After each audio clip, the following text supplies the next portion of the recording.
Hello everyone, welcome to Bricks at Home 2021. I'm really excited to be here. My name's Graham Hancock. I'm the editor of Blocks magazine and your host for the weekend. I hope that the social that kicked everything off went really well and that was a decent activity. So we've got 2 days of Lego coming to you live from Brick Alley and London A-Foals. We're going to see some amazing Lego creations. We're going to get stuck into some build activities and hopefully see some wild lockdown hairstyles too. So coming up today, we have weird and wonderful builds at 11:30 a.m. At 1:30 p.m, we have a mindfulness and well-being Lego activity. At 4 p.m, we have Lego Ideas and World Builders projects. And at 2:30 p.m, we'll be joined by Lego Ideas design manager Sam Johnson to give us a peek inside the Lego design process. At 5:30 p.m, there's an AFOL social for everyone aged 18 or over. You need to register in advance for that at the website, and there's some fantastic prizes to win, including a subscription to Blocks magazine. Make sure you've got your Bricks at Home bingo cards ready for some extra fun as we go along and the chance to win some little prizes. So email secretary@brickalley.co.uk if you haven't sorted that yet. There's also event merchandise to buy this time. So head to the Bricks at Home website to grab a t-shirt, minifigure, or something else to let everyone know that you were here. So now it's time for our first session of the day, which is all about licensed themes. We have Harry Potter, Marvel, and Star Wars creations to check out. Before we dive into that, I'm just going to plug the new issue of Blocks that launches this weekend. It's available now at blocksmag.com, and we have a special gatefold cover. That opens up to show all 3 Lego Ninjago city sets lined up, and it looks pretty cool. So let's get to it and speak to our first builder. If you have any questions for the presenter, please put them in the chat. If you could put 3 question marks ahead of the question, that will just help us spot them when it comes to choosing questions at the end. So once we've had a good look at the mock, we'll get to audience questions. So our first build of the day is from Mike Reynaud. He's got a Star Wars model to show us. How you doing, Graham? Hey, Mike, how are you? Pretty good. Yeah, I'm glad you mentioned the lockdown hairdos because I haven't had a haircut for a year now, so it's getting. Well, everyone has to be excused. We have to get our excuses in early with that, I feel like. What have you got to show us today, Mike? It's nothing super creative or anything. It's as you can probably tell from behind me. It's a Stormtrooper pop print, Andy Warhol pop print. So essentially, I just took the Marilyn Monroe set that you can purchase, and you get enough pieces in there to make 4 different Marilyn Monroe Andy Warhol prints. Yeah. And I thought I'd mix it up a bit. I don't have any interest in Marilyn Monroe, and I do like Star Wars, so I thought I'd make a Stormtrooper version. So do those only use the bricks that were in the Marilyn Monroe set, or have you had to kind of sub in some different tiles and things? Yeah, I just used the Marilyn Monroe bricks, and one of the reasons why I got that in the first place is because I'm always up for a good deal, and I think you actually get the most bricks in the Marilyn Monroe set because you get enough pieces to make it in 4 different colors. So obviously that lent itself well to making 4 different Stormtroopers. The only slight tricky bit was deciding on, when I was creating the Stormtroopers, was to make sure that I had enough pieces, because I thought it'd be quite nice to just stick to the pieces that were in the set. So in a couple of instances, I had to tweak the colors slightly just to make sure that I didn't run out of, I think it was some of the lesser numerous pieces, like the dark gray or the black or something. The way the colors pop in them is absolutely amazing. Well, yeah, I mean that's not so much to do with me, but the choice of the Lego designers in the first place.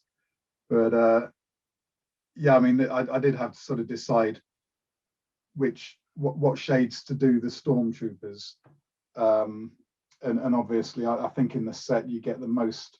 I'm just looking at my piece count here. So obviously you get the most pieces in cyan, yellow, light pink, and dark pink. So those are going to be the main colors of each Stormtrooper. But then it was just a case of, do I mix sort of the main yellow with the Stormtrooper with the blue, with the cyan, as you can see here, or would yellow look better with the dark pink? I feel like a weatherman now. I can't work out where I'm but yes, I mean that's about the scope of it. I know there's lots of different ways you can create Lego with different applications out there. Yeah. If I'm doing something like this, I normally plot everything out on Excel, because I love Excel, and I don't know any of these other Lego things, but it's also useful for counting up the number of pieces and automatically counting up how many pieces of a certain color you've got. So when you're planning these in Excel, are you like, have you managed to make it so that you can visualize what the Lego will look like based on the spreadsheet? Yeah, I can share my screen with you. I've got the Excel pulled up here. Oh yeah, that'd be great. Out of interest, but the way I did it, again, there wasn't any sort of super clever way of doing it. I essentially just found a picture of a Stormtrooper online, reduced the quality of the image to 48 by 48 pixels, because each of these are 48 by 48 studs, which gave me just a tiny little picture of a Stormtrooper, which was pretty bad at that point. And then I just essentially went in pixel by pixel or cell by cell on Excel and tried to tidy up and create the colors as best as I could. Yeah. So I just share the screen here now. Let me know if you can see that. Yes, I can see that. Okay. Yeah, so these are the 4 different Stormtroopers. And I have a number count for each color over here. So I think this is just counting up each color within this Stormtrooper on the right here. So if I suddenly so I've got 328 yellow pieces being used. If I suddenly put a yellow piece in the middle of his forehead, that should change it to 329. And then over here, I've just got the total of the pieces that come in the 4 sets, just to make sure that I don't overrun. That is such impressive planning. And then that down here is just the mix of colors for each Stormtrooper. So the background, the right side, and the left shadow. So again, nothing too super crazy going on, but it got the job done. I think it's pretty impressive compared to those people who just literally get a pile of bricks and don't even plan. I think to them this is going to look pretty intense.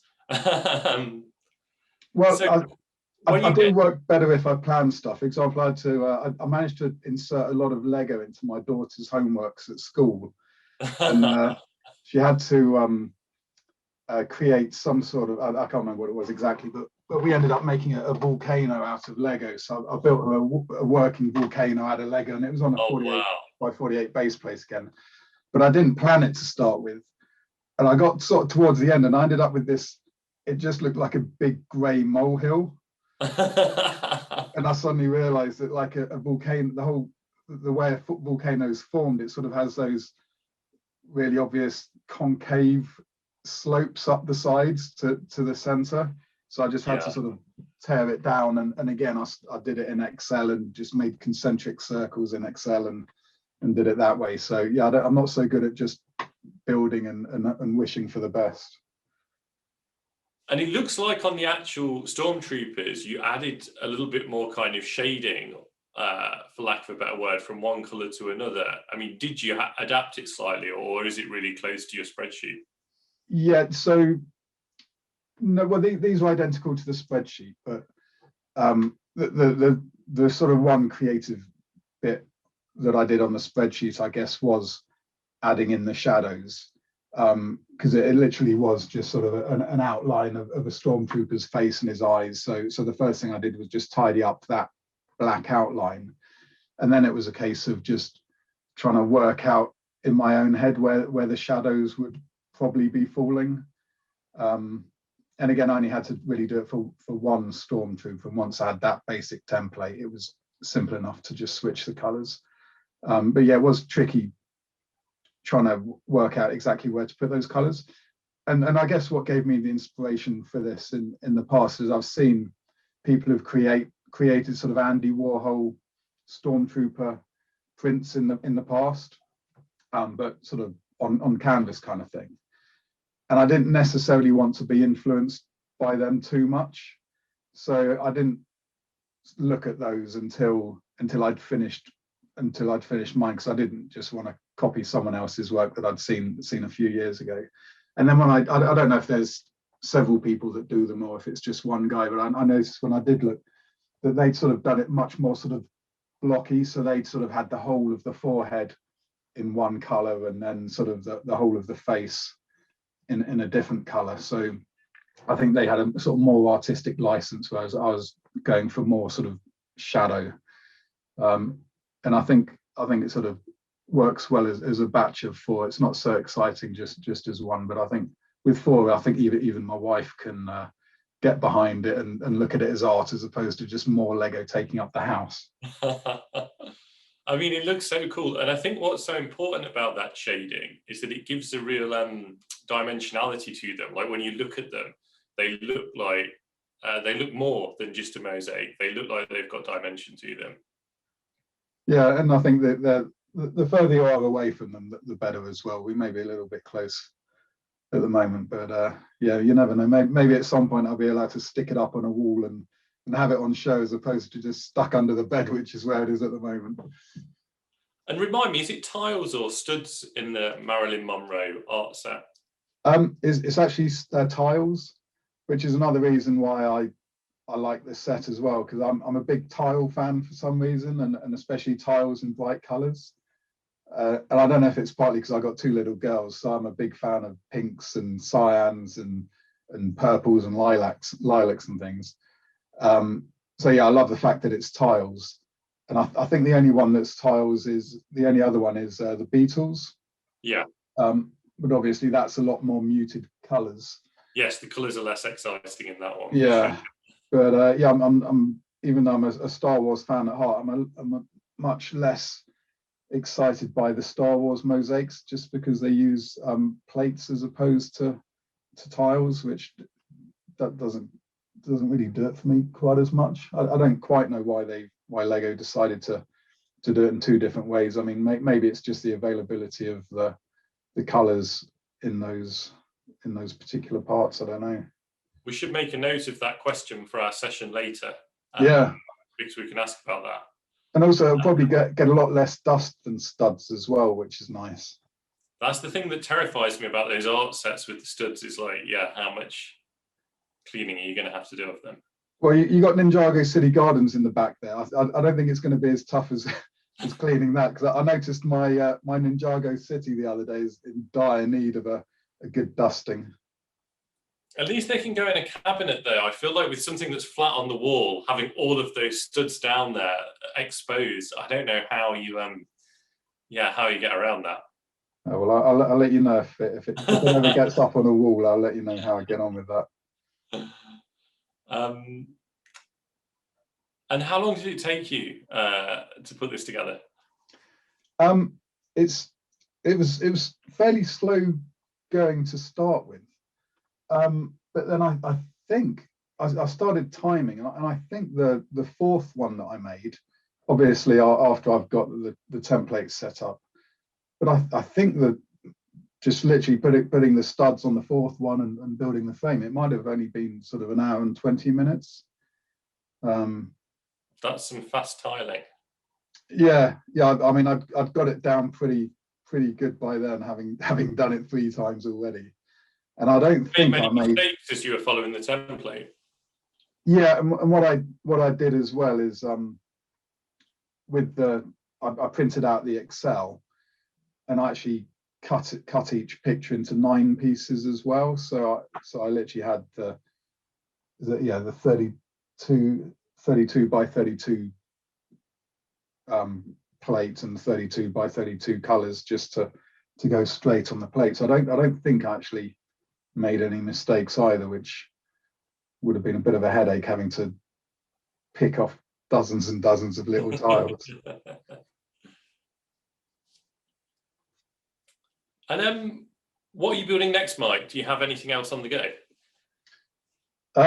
Well, I've had in terms of store built sets, I've had Ninjago City Gardens on the go for the last couple of weeks, and I actually put the last few bricks on it this morning after breakfast. So that's completed downstairs. In terms of my own stuff, I don't think I've got anything that I'm creating. I mentioned that I end up doing a lot for my daughter's homework. She's got a pirate map she's got to create soon, I think, and I think it's meant to be just an island and a certain percent. I think it's to do with maths. So a certain percentage or area or something. A certain percentage has to be rocks, and a certain percentage has to be sand. A certain percentage has to be a lake. And as usual, I'm always on the lookout to insert Lego into her homework as much as possible. So I think that's going to be something that's going to be a Lego project at some point. And the Excel spreadsheet's made for that kind of thing. Yeah. And except I feel like it's a bit like when we turned up with this erupting volcano. It's sort of 15-inch by 15-inch erupting volcano at school. I think it was like turning up to a knife fight with a machine gun. Yeah, the other parents must be furious. Yeah. It's like everyone else is coming in with little egg cups with a bit of cotton wool stuck on top. Because I think that it's nice because when you can build anything, it's harder to sort of get your creative juices going in a way. But it's when you sort of have something specific that you can focus on that I find it easier to think, okay, let's try and knock this one out of the park. Which look are you a part of, Mike? Which what? Which lug? Yeah. Brick Alley, which is in the northeast of England. I'm actually also still a member of Legola, which is the Lego group of Los Angeles, which is two very different areas, but I lived in Los Angeles for about 12 years. And that was where I actually came out of my dark ages, just around the time that my first daughter was born, which was almost 10 years ago now.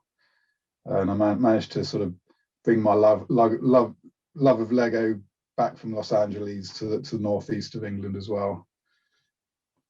But having said it, it's a bit of a culture shock and a weather shock coming from Southern California back to England. But I'm actually sitting here now looking out at a blue sky for once, which is why I'm going to go for a run after this session and try and make the most of the decent weather for once. Yeah, get out there quickly. Yeah. Brilliant. Well, thanks so much for sharing that with us, Mike. Do we have any questions in the chat? If anyone's got any questions about this build, pop them in there now. So Oliver asks, have you thought about using Bricklink Studio instead of Excel for the pre-planning? I have thought about it. I haven't looked at it, and that's one of those things that I've heard of and I know exists, and at some point I should get round to doing it. And I think the trouble with some of these Lego applications is I don't have a chance to build mocks very often. I'd say maybe once every 9 months or once a year, my creative juices get going and I have to go and build something. And then when I get to that point, I just want to get my hands dirty and get in and start building. I don't want to have to learn a new application from scratch, which is going to delay that process. And I'm sure a lot of Lego builders have that level of impatience as well. And especially if you've got to order something from Bricklink, that's always the longest period of time in the world waiting for those bricks to turn up. So I think it's just the fact that I've never sat down and just taken the time to learn it. And you're right, I definitely should at some point, and maybe if I do get used to one of these applications, then I could actually build something good in 3D and something a bit more substantial. But I mean, Excel lends itself well to a two-dimensional image. But yeah, I'll definitely check it out at some point. We've got a comment from Gaz. Gaz says, really impressed with this. Absolutely fantastic work. You must have the patience of a saint. Oh, cheers, Gaz. So Carly asks, the Stormtrooper is iconic, but did you consider any other Star Wars icons for this one? I don't think so. And the first thing, when I first saw the Marilyn Monroe art print that they were releasing, the first thing that came into my head was, oh, that look awesome as a Stormtrooper. And it could just be because at these Lego exhibitions, I've seen the Andy Warhol Stormtrooper prints that people had for sale. So maybe that's the thing that just struck me initially. I mean, sitting here now, the only other thing that I'd consider doing maybe would be Darth Vader, but I don't think it would sort of lend it. I think his dark face wouldn't lend itself to these colors so well, because I mean, a Stormtrooper could almost be lit like this if he walked into a room with the right lighting, whereas I think Darth Vader is always going to be pretty dark looking.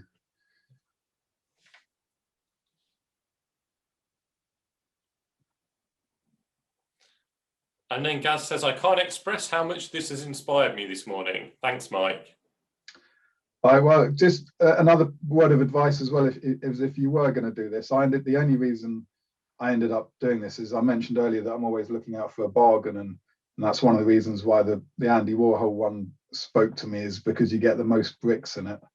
But also I ended up getting it from Argos, and I think they were either half price or 40% off or something at the time, and I think my local Argos had one, and another Argos had one, and a third Argos had two.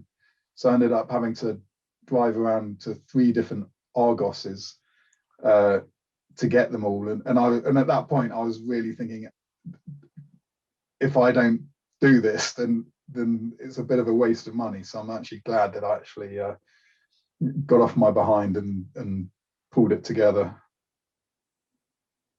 It's a great example as well of how a set can inspire creativity, because people often feel that Lego sets are limiting, but I suppose it's a really good example of how it can be the opposite, and it can encourage you to do something really creative.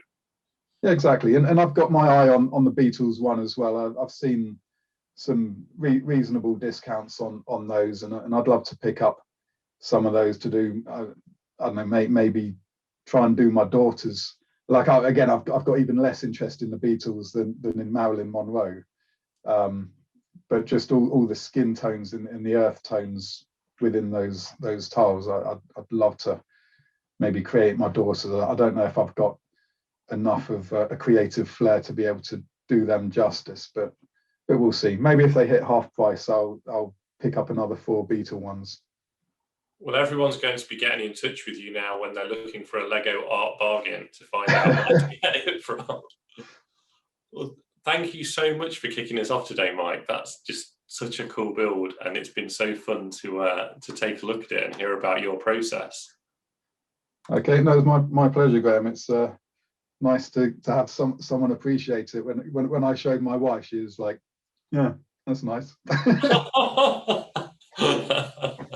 Well, hopefully we'll all see them in person soon. Yeah. So next up, we are going to speak to Mim Porter, who has got some Harry Potter builds to show us.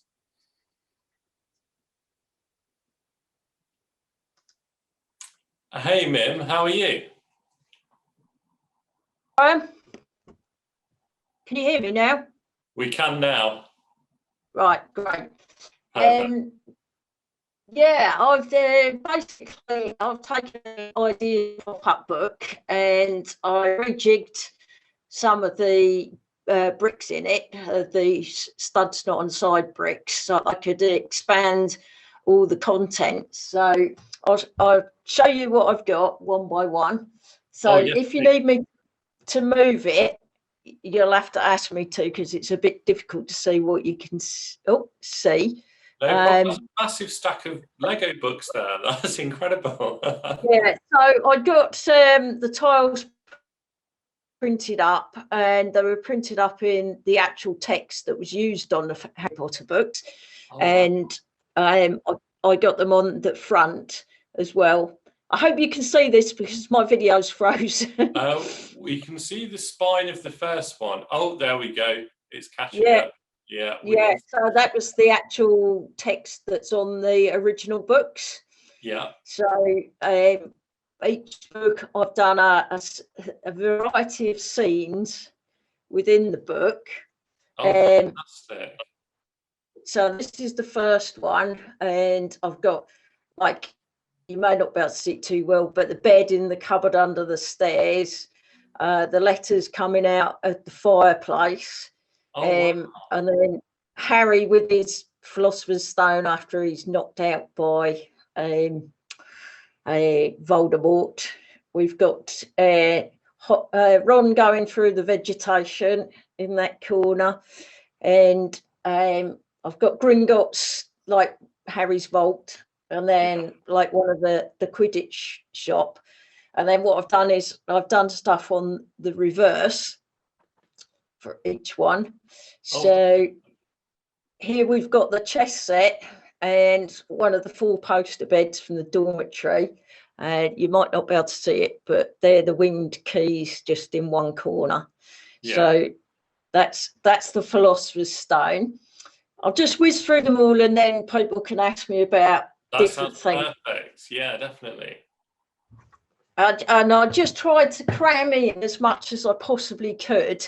So I worked out that you can actually put things in various corners which weren't in the original pop-up books.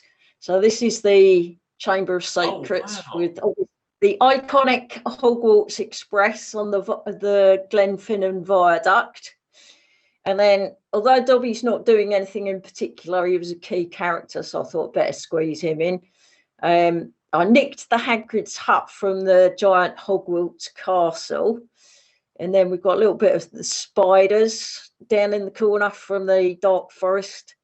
And then hopefully if I turn this slowly enough, you'll get to see it as it comes round. And then on this side, there's a tiny little greenhouse representation down there. And then the middle's the Whomping Willow. And I don't know if you can make it out, but I've got a basilisk in the other corner. Oh, excellent. So that's the Chamber of Secrets. I mean, if anyone wants to look at them again, obviously I can open them up again. Prisoner of Azkaban. And I always hope that everything pops up and doesn't fall off when I open these. So it's you've got satisfying when you do open them and everything just literally appears. It's really cool. Yeah. So obviously you've got the Shrieking Shack and the classic night bus, and you'll see at the back when I turn it round, these are the Dementors because they were attacking Sirius down at the lake. I've just got in the corner here the Marauders map that was there. That's Lupin's werewolf representation, and Scabbers because he was a key character in this one. And then round the back, if we carefully go, we've got the Sirius minifigure character here who's getting attacked by the Dementors. And then we've got the Patronus that Harry casts. And then you can see there's a little chain and a little pumpkin patch because that represents when they rescued Buckbeak from getting killed. If you don't know Harry Potter, I should apologise. You probably won't know what I'm talking about. No, I think you're doing a great job of catching up anyone who's not totally on board with this stories. Okay, this is the Goblet of the Fire, and basically I've based this on one scene because of the key scene at the end in the graveyard. So I've made a graveyard fence along here, I've just added some bits like the snake, because Voldemort had a snake with him, a little bit of creepy vegetation. So that was that. And then when I turn it round on, I don't know if you can see that, but that's the Tom Riddle grave. Oh, fantastic. And then down here we've got obviously the battle between Voldemort and Harry there. Yeah. Cedric, who has been killed, and the tournament cup that was used as a portkey to take him to the graveyard for the battle. So that's the Goblet of Fire. And then, oh, these are amazing. This is the Order of the Phoenix. So this is most of this is the scene from the ministry where they're in the hall with all the prophecies. And then this is the veil where Sirius gets killed and falls behind the arch and stuff. And yeah, I have to cheat, you probably won't be able to see it, but this is Harry doing the "I must not tell lies" lines in Umbridge. So I just scribbled on a blank tile for that one. So it's a bit, and let me see what I can turn around. And then, oh, I've lost my video again, it's frozen. But in this side, I've got a little fireplace. Are you able to see that? Have I got it right angle? Hang on for one moment, Mim. We'll just wait for the lag to catch up, and then hopefully we'll be able to see you again.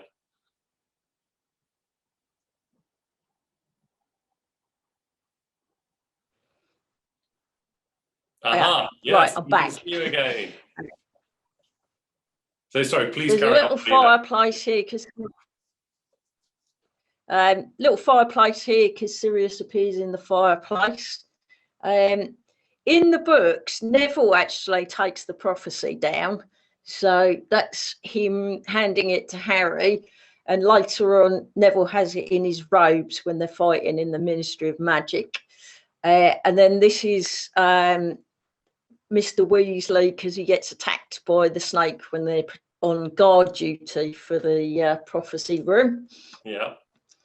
Oh, and sorry, Bellatrix is at the back there because she obviously kills Voldemort with her green spell.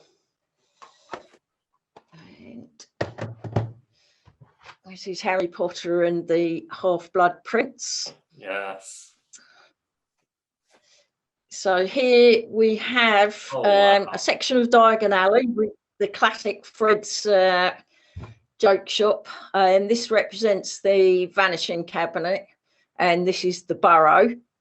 And then we've got the Slughorn as his chair in his pajamas, and then down here we've got Snape and Malfoy's mother, Narcissus, making the unbreakable vow.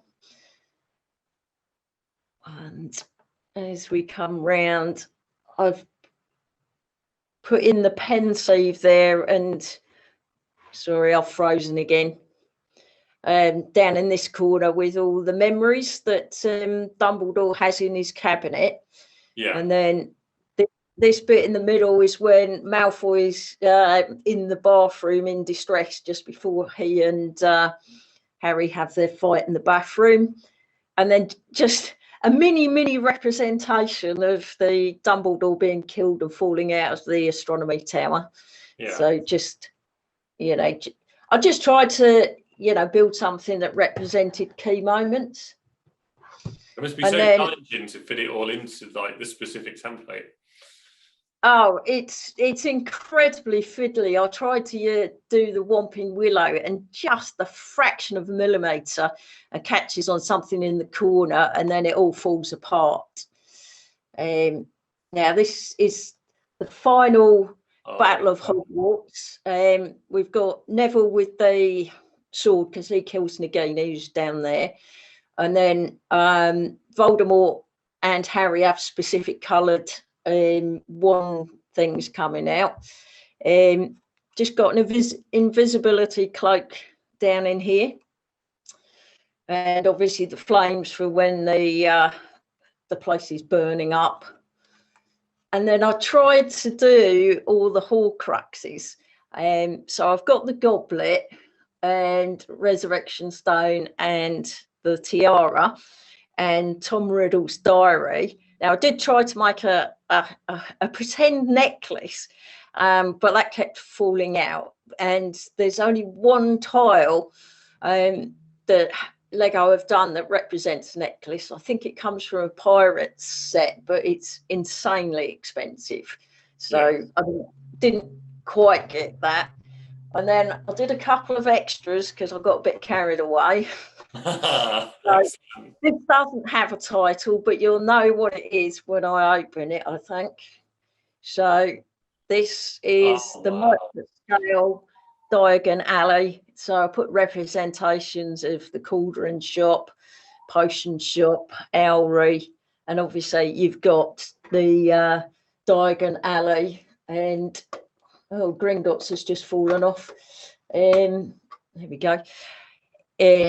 Various shops that are from the alleyway, and then the only thing I've managed to put at the back, because this was so tight with this and this in particular, I couldn't put anything in those corners. Yeah. So that's the Gringotts Street. And I have one more, which actually isn't Harry Potter directly. It's a Newt suitcase. And I've turned it into Jacob's bakery from the scene at the very end when Queenie goes in to see him with all his goods. That's fantastic.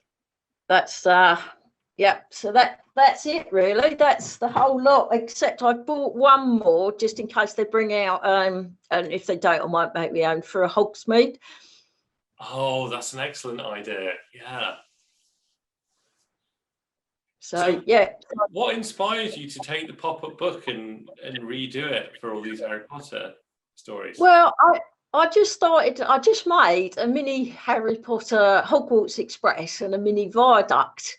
And I just thought, oh, that would be rather cool to put in a pop-up book and stuff. And then I made one, and then another member of our group said, oh, you should do a whole series. And although I think he was joking, it's like once it got a seed in my brain, I was like, yeah, actually, that would be really cool to do.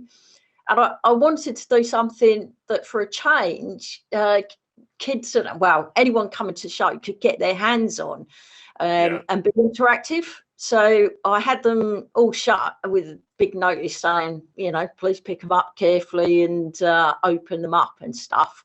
So, I mean, the kids loved doing that. It was great.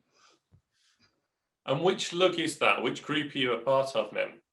And Brick Alley over in the northeast. And Graham Carrick said he wasn't joking when he gave you that idea.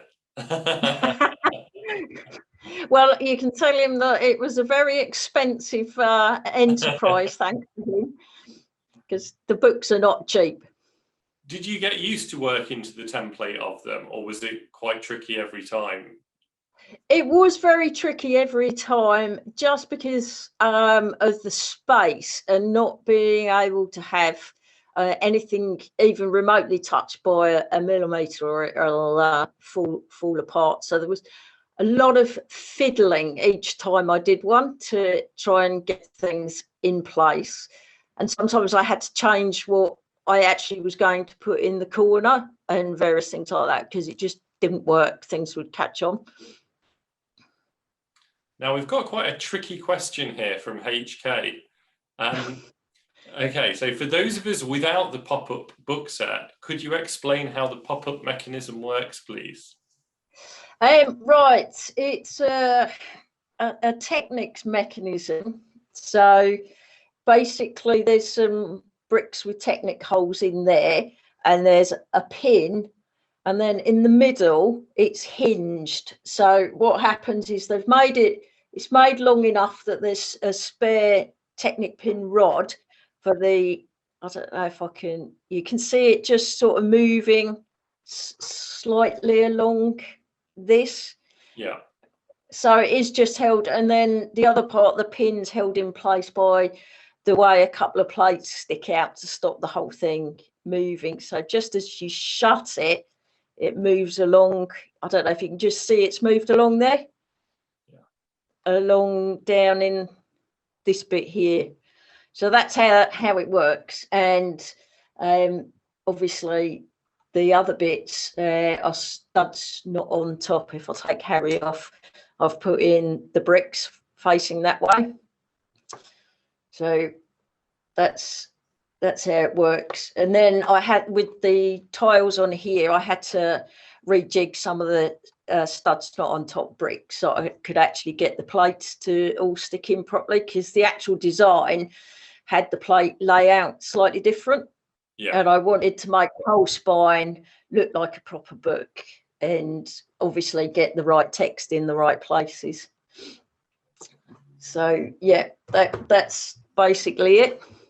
And if you really want to look at it, the instructions for the Technic mechanism will be in the book if people go to the Lego site for the building instructions. Yeah. And it's one of those things that's actually really simple, isn't it? Like the function itself is surprising how not technical it is in a way.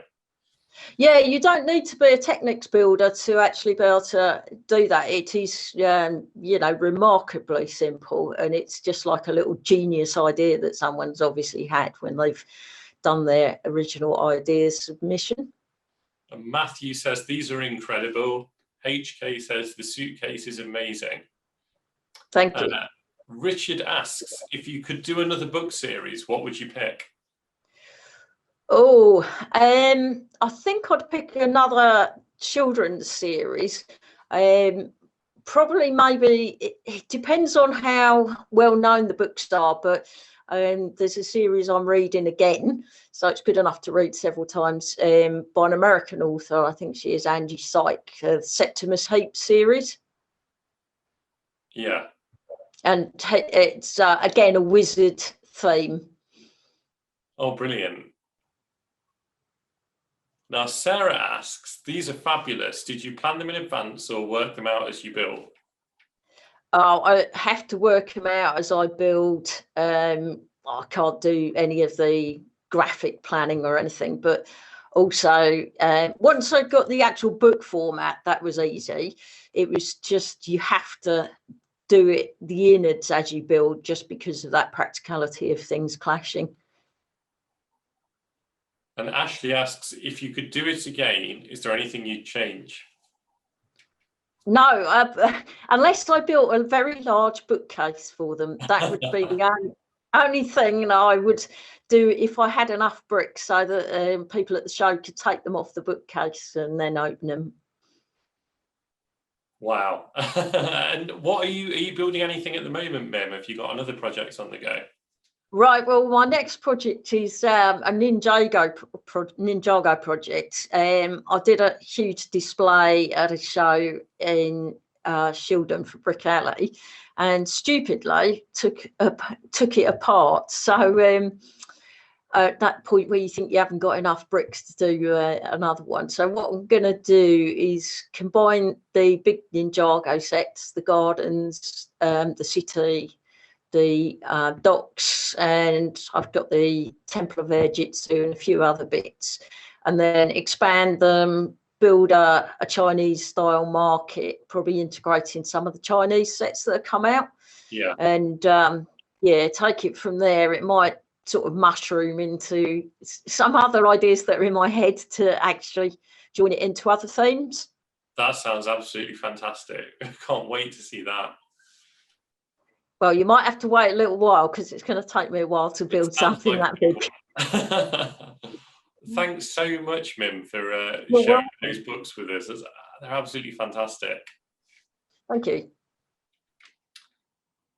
So, who are we talking to next? We've got Matt Kirby with his Avengers Q ship.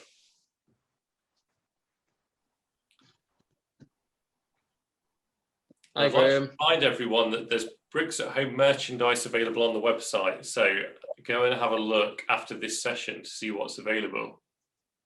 Hey Matt, how's it going?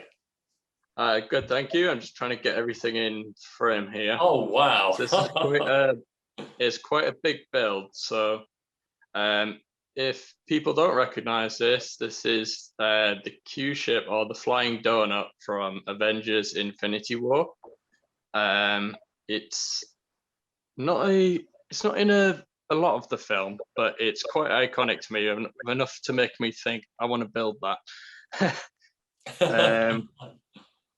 I had a few people in Brick Alley know me for trying to build round things out of square bricks, which is a bad trait of mine because it's very difficult. So this is just one of those projects that are very round and very tricky. So I get it all in shot. It is quite big.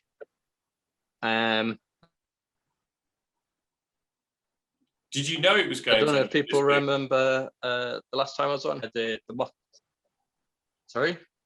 No, sorry, Matt. Go on. I had the Mock Isley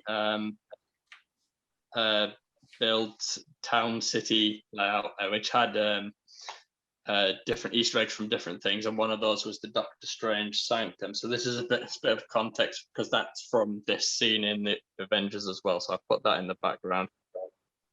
So what happens is the ship leaves Earth, and Tony Stark, or Iron Man, tries to follow it. So he's up here. Yeah. And also Spider-Man follows him, and he doesn't survive in space. So Tony sends up the Iron Spider suit. So this is the first time he wears that, and he's clinging onto the ship at this point here. Yeah, that's fantastic. So one of the challenges was to try to make it look like it was flying. So I've got these, it's got a base underneath and these clear Technic beams that support it from underneath. Yeah. So that's something I've added recently, because the first iteration of it was quite close to the ground. It was about here. But I've now raised that, which possibly makes it more fragile, but I think it's strong enough. It hasn't fallen apart yet. So when you started planning this one, did you know it was going to be this size? Roughly, yes. Might be a little bit bigger than I expected. So it's essentially, I had an idea for how I would build each section. So as you can see here, I'll go around. It's almost identical sections. I think there's about 17 of them. Apart from around this area, it gets a bit different. It's where this these plates join in and the engines here. Yeah. Matthew's asking if you used what you used to make it round. So did you go with Technic or did you go with hinge plates? It's a mixture of both. I've actually got a little model here of how the interior works. Oh, that's great preparation. Oh yeah, I was thinking of this. So I don't know if you can see it from. Yeah, so we've got that. Sort of a chain link there. So you've got the Technic beams here that join onto the bricks, and then here it's just the C clips underneath. So it's kind of important to have this area solidly linked with the Technic. That takes the most of the strength. And then in order to assemble it, you'd have a row of maybe 4 or 5 of these. Yeah. And then being able to just simply do that and it joins together, that holds it all in place. They look so solid. Yeah, this is a different version. It's a lot stronger than it was originally. It was a lot weaker because I didn't have this lower area in before. It was just simply that. So the top area was weighing down on the bottom area, which made it quite weak. Yeah. It kind of wobbled around a little bit, but it's much stronger now. And I can actually just lift it by that, and it's Oh wow. yeah, I'm pretty happy with how strong it is. It could be stronger, but I don't know how I'd do that without taking out some of the detail. Yeah. And do you have any idea how many parts you used in this? I did think about this. I'm not sure how many there is. It must be about 2,000, 2,500, around those regions, yeah. And how long did it take you to build? Trying to think now. I built this quite a while ago. The first version was a couple of years ago now. Yeah. It must been a 3 or 4 weeks, I think, for the first version. Most of it, of course, people have realized is waiting for parts from Bricklink to arrive. But the thing is, once you've got one of these sections down, you just copy that basically. So that's how I found it easier to manage in my head, was to build one bit and then replicate it, and then you've got a much bigger design from that. Yeah. Was it easy getting movie stills and stuff to copy from? It wasn't as easy as I expected, actually. Using Google Image Search, there's not that many pictures because they're quite blurry or it's in the distant in the shot. Yeah. So it's not completely accurate because it was used from a mixture of the concept art for this ship and from movie stills as well. So I noticed there was quite a few changes between those things. I was like, so what does the ship actually look like? So I kind of went for a mix, really. And I mean, it's instantly recognizable. You can't really mistake it for anything else, can you? No, I mean, if you've seen the film, I think you'd know what it is. And are there any other sort of interesting techniques that you want to highlight other than the kind of sections that make up the sphere? Maybe this area here. This was probably the most tricky part to attach because it's on an angle that way. It's on an angle that way as well. Yeah. So there's a plate in here. I won't take it off because it's quite fragile, actually. But that's there's some ball joints on there, and then clicking the ball joint into there just allows you so much movement in there, and that's just locked in place. And if anyone's got any questions for Matt, please pop them in the chat. Jennifer says that this is brilliant. Thank you. Wow. Which lug are you a part of, Matt? Brick Alley. And are you working on anything new at the moment? Not particularly. I've got ideas. I'm still working on expanding my Mos Eisley City display, and that's going to then hopefully venture into like a fairground area of Mos Eisley. So it'd be like wow. Star Wars themed fairground, really. That's the idea. I'm not sure exactly how I'm going to execute that yet. So I want to incorporate a lot of movement into my builds now. That's the next challenge.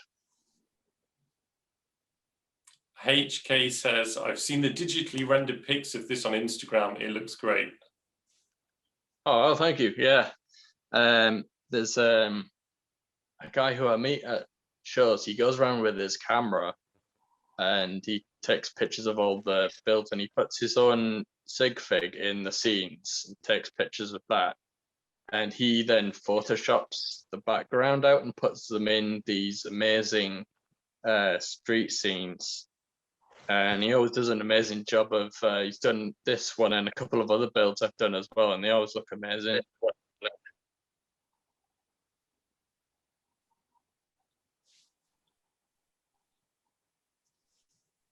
on there?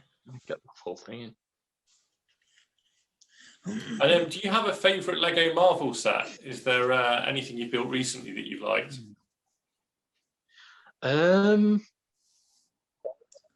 don't buy too many Marvel sets. If I buy them, I usually get them for the characters. Yeah. I think I do like the Hulk Buster, the big UCS one. I don't actually have it, but that's if I was going to buy one, I'd like that. I think it's retired now anyway. Yeah, yeah. Gaz says the name of that guy who does the sig figs and the scenes is Adventures of My Minifig. That's him, yeah. That's the one. Sorry. Oh, Matt, thank you so much for showing us this. It's like, just the scale of it is amazing. And the fact that, you know, it's so sturdy is just really impressive. Yeah, thanks. It's taken a long way. A lot of work to get to that point, but I'm pretty happy with it. It sits on my table in here, and I don't want to take it apart. We've got one more question from Rowan. Have you hidden any specific references from any of the films into your build? Not from this one particularly. I think in the buildings around here, we've got the scene just before this ship takes off. So that's from earlier in Trinity War. So we've got Doctor Strange and Banner here, and the two villains. Can't remember their names, to be honest. I don't think anyone remembers those characters. Yeah, they kind of get killed too easily. So they're that sort of character.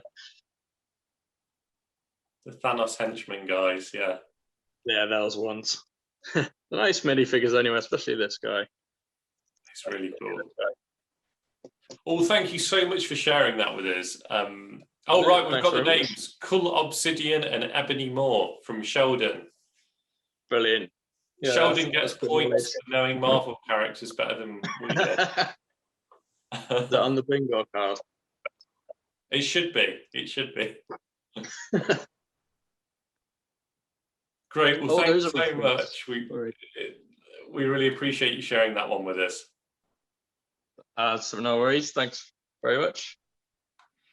Right, now I mentioned the Bricks at Home merchandise before, and the link to find that is bricksathome.org/merchandise. And now we're going to speak to Allan Hall about his Harry Potter build. Hi. Hi, Allan. How are you? I'm fine, thanks. Harry Potter wasn't exactly my first theme, but my daughter absolutely loves it. She has just about every Harry Potter set. Wow. I started off building a sort of playable Hogwarts for her. And then when she got to 16, she fell out of sort of favour with it. So I did ask her if I could do a more adult version, which I did, which I spent sort of 15 years on and off, not constant. So those who've seen it knows it's a pretty large build. But the bit I've got for you today is the next phase, which I hate saying, and it's the Black Bridge. But this is led on to other things. So if I'll just turn the camera around, you can. Oh wow! This Hogwarts must be huge. Yeah, a little bit. As you can see, it is still a work in progress, and the bit I would say struggling with now is actually the roof, because this section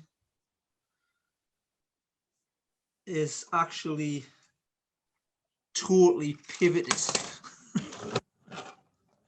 to try and give that fluid effect. Oh wow! I've gone and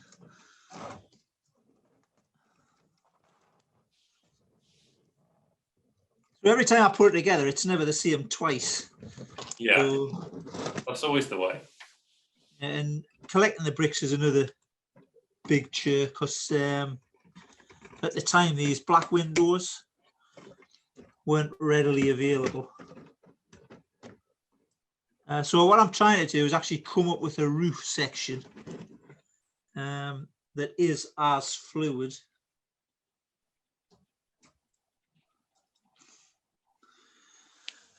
To give this sort of, as in the movie, like it almost looks like it's going to fall down effect.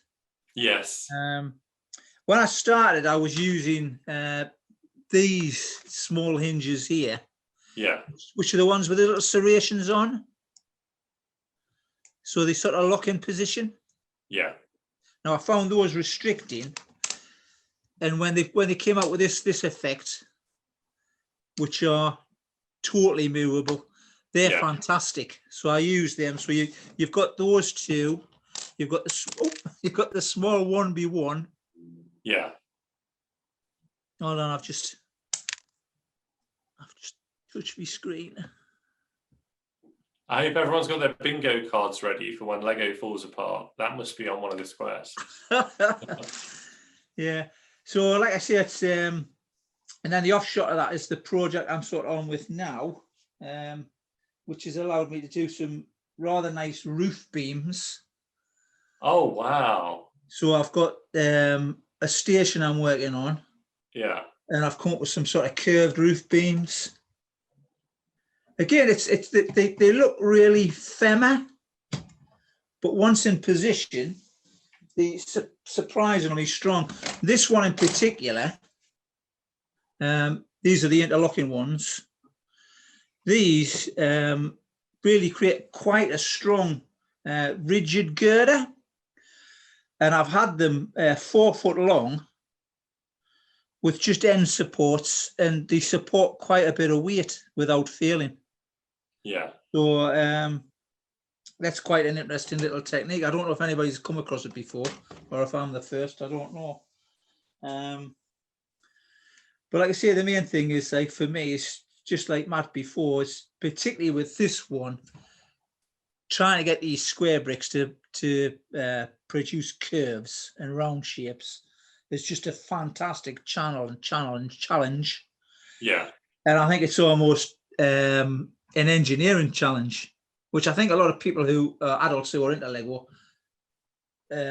must find. There's an aspect of engineering creeps into it.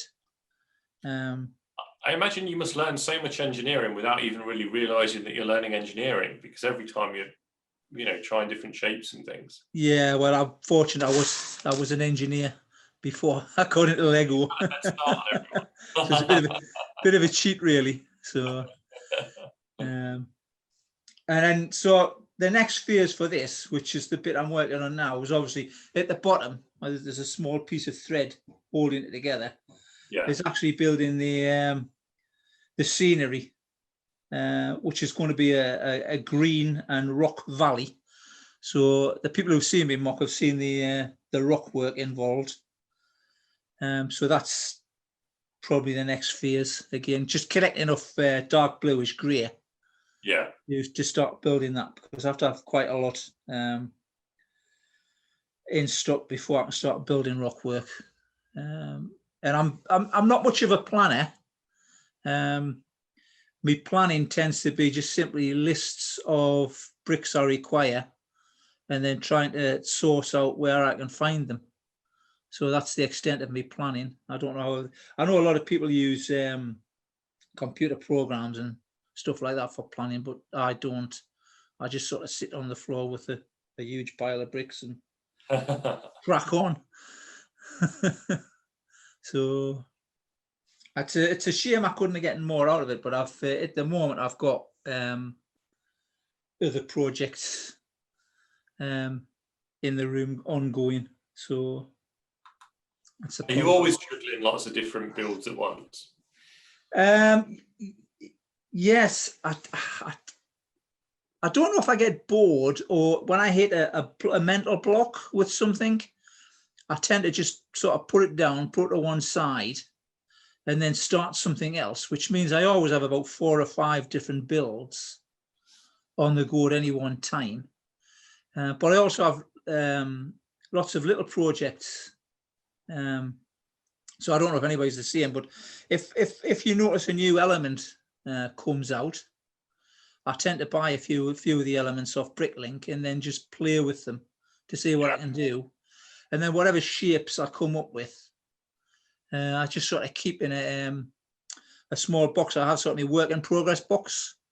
So I keep all these little bits and pieces in there, and then as I'm working on mocks, I'll say, "Oh, I've already come up with something like that." So it all gets integrated eventually. So, but the other thing, I'll just spin you around again. Yeah. Is, like I said, you're seeing the roof. So, Oh wow. that's the station I'm working on. Oh my goodness. So that's the sort of project I'm tied up with at the moment.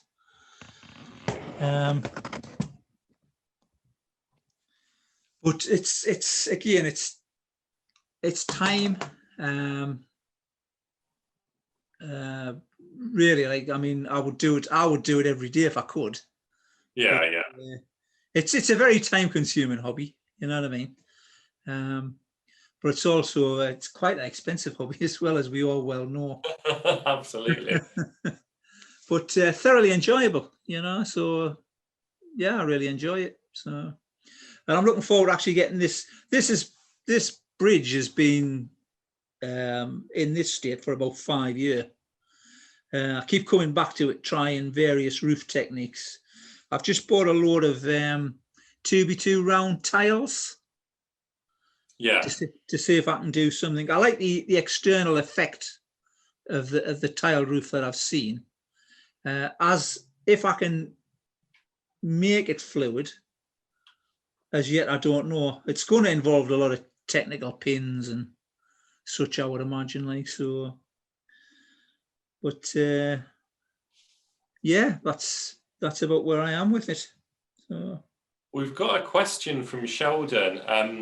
I think this might be a good point, Richard, if you could share a picture of the overall Hogwarts castle. So Sheldon's question is, your castle is amazing. Did you start with the micro scale and expand it? No, actually, you can't see it on there, but I started with the Great Hall, which, again, when the camera comes on, I'll spin you around, because I can't actually put the Great Hall away. There's nowhere for it to go. I don't know why. I thought it was one of the most prominent features of the build. Yeah. And it's the only piece of the build that actually sits on the sort of 90-degree stud pattern. Yeah. The rest of the build is all offset at different angles. Wow. So as a starting point to finish the build, it would have probably been better if I'd offset the great hall and built the rest of it on the stud. But hey, well, that's the way it worked. So yes, at the far end there'll be an extension of about 2x8, 32x32 plates, which will incorporate this black bridge at the end. Yeah. So it just keeps getting bigger, and one of the problems I have is I don't actually have a room big enough to put it up at home, so I have to put it up in stages. Yeah. So that is one of the big problems, especially when you get to, you know, like these larger builds. One of the problems was with it just became such a challenge. And the more I built, the more I learned about it, especially coming from Durham, that there's a huge footprint of the actual Hogwarts castle is based on the footprint of Durham Cathedral. So I came across that when I was actually sort of doing the design work, and I thought, hold on, I've seen this before. And it's now accepted in sort of Harry Potter circles that, you know, the fans want to come to see Durham Cathedral because it is sort of basically half of the castle. So. Does anyone else have any questions for Allan? If so, pop them in the chat now. This is your last opportunity. Which lug are you part of, Allan? So, Bricklink. No, hold on, sorry. That's all right. They've all got brick in the name. Brick Alley, isn't it? Brick Alley, yes, I am, sorry. This Yeah. session's for the Brick Alley representing session. I'm having a meltdown. So, It's thinking about how you're going to connect this bridge up, isn't it? oh, it's like I say, it's the challenge to me is always, I mean, literally to me, it's if it's impossible to build, I want to build it. You know, if anybody would say that anything is impossible, I'd want to build it. So We've got one last question from HK, and that is, can you pan your camera up so that we can have a look at your wall of modulars? Because it looks very impressive. yeah, there's some well, I can't just, there are some Oh, wow. That's how we all want to have them displayed. Sorry? That's how we all want to have them displayed. Yeah, well, this used to be my daughter's bedroom till she left home. So you can see the alterations I've done, and what I tend to, I've got another theme going where I'm trying to do add-ons to the modulars. So the Grand Emporium, Yeah. has an add-on to it, Yes. That looks really cool. and then the City Hall has 2 wings either side. Wow. And rather than altering the builds, I'm trying to just build sections that sit beside them. Yeah.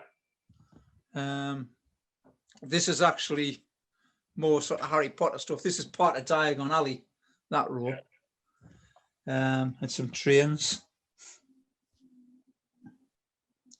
And then the only real modular I've built is this. There's a butcher shop at the end.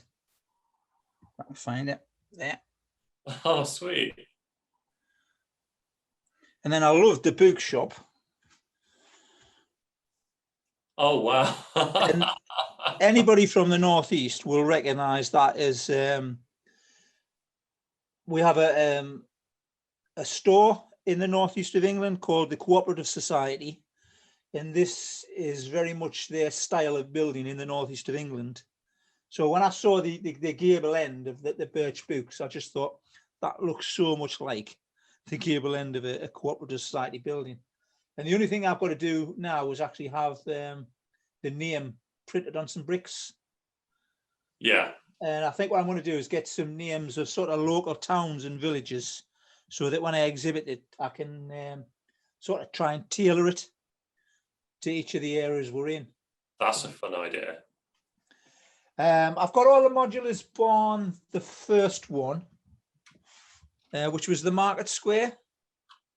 Oh, yeah, yeah. So what I tend to do is I tend to take them down and swap them around now and again. Yeah, but again, before I exhibit, I'm looking at trying to have about 26 or 30 modulars before I exhibit those. So I'm about halfway there. At the moment, I'm actually working on, again, another one in progress.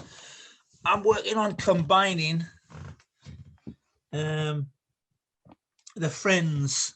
Oh, yeah. Oh, that's clever. I've seen a couple of them done, so again, I thought I'll have a bash and see if I can do that. So like I say, I do tend to have a lot of stuff going on at any one time. Well, thank you so much, Alan, for sharing everything that you've got going on with us. That's been absolutely fascinating. Yeah, no problem. Great. Nice to talk to you as well. Yeah, definitely. I just want to say a massive thank you to everyone who has presented in this first session of the day. We've spoken to Mike, Mim, Matt, and now Alan, and I think everyone will agree that it's been a pretty inspirational morning. So now you can go grab a coffee, tea, water, you can stay and chat in the meantime, but we'll be back at 11:30 a.m. for weird and wonderful Lego builds. So see you all then.